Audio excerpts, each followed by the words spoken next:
अस्सलाम वालेकुम viewers, welcome back two आवलेस ऐं आउं आहियां हाज़िर अवां जी ख़िदमत में ग़ुलाम रज़ा कुंबर। अॼु असां हिन वीडियो में फैमिली ट्री जो इस्तेमालु करणु सम्झंदासीं त फैमिली ट्री खे असां कीअं इस्तेमालु करियूं ऐं इन जे ज़रिए असां फ़ीस कीअं वसूल करियूं शागिर्दनि खां कंहिं हिकु ख़ानदान मां। फैमिली ट्री खे क्लिक कंदासीं त असांखे हिकिड़ी विंडो मिलंदी, गो टू फैमिली स्टूडेंट्स।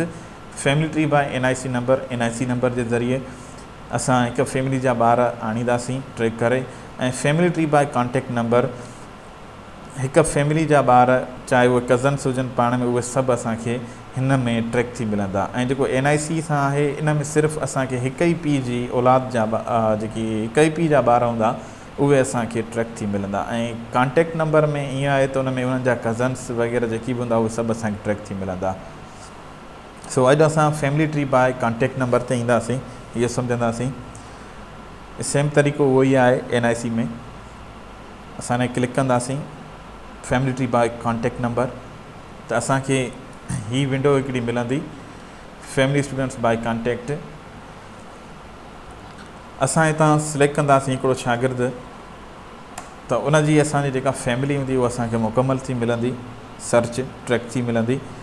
सभ खां पहिरीं त असां वटि हिकिड़ो ही शागिर्द आहे सैयद मोहम्मद ताहा, सैयद असमतुल्ला शाह जो, बीबी तंजीना सैयद आसिफ़ शाह जी, ऐं बीबी तंज़ीला सैयद आसिफ़ अली शाह जी, सैयद मोहम्मद शाह सैयद आसिफ़ अली शाह जी हिननि ॾे। ठीकु, सो हिननि ॾे असांजो बैलेंस रहे थो सैयद मोहम्मद ताहा ॾे 1400, हिते असांखे डिटेल्स ॾिए थो। ऐं इन जो असां हिते हिन फैमिली वाउचर्स खे क्लिक करे असां हिन जा वाउचर्स पिणु ॾिसी सघूं था। हीअ असांजा हिन जा वाउचर्स आहिनि फैमिली ट्री जा।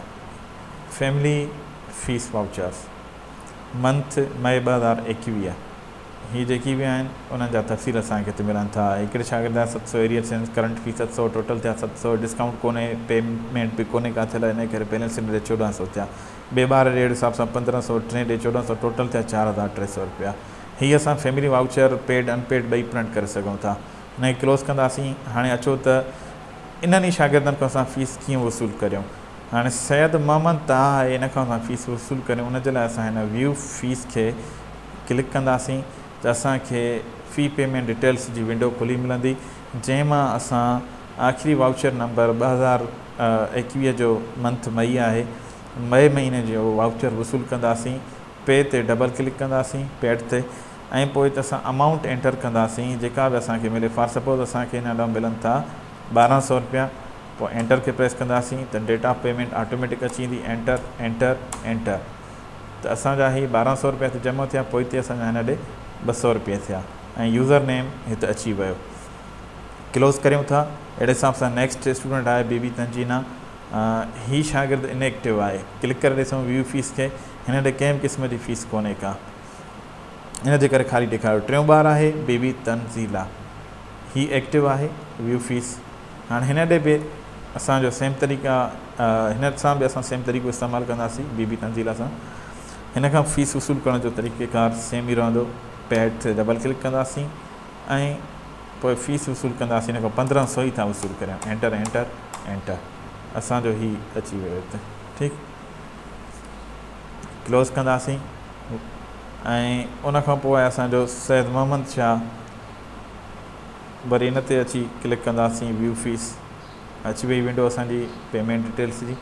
डबल क्लिक कंदासीं पेड ते, त असांखे पेमेंट जी विंडो मिलंदी। हिन खां असां फ़ीस था वसूल करियूं, for suppose 700 rupees, enter enter enter, त असांजा हिन ॾे 1400 मां 700 मिलिया। पोइ हिते असांजा हिन ॾे अञा 700 रुपया रहनि था, ऐं यूज़र नेम पिणु अची वियो जॾहिं त असां फ़ीस वसूल कईसीं। क्लोज़ कंदासीं त असांखे हिन विंडोज़ ते वापसि अची वेंदासीं, फैमिली स्टूडेंट्स बाय कॉन्टेक्ट।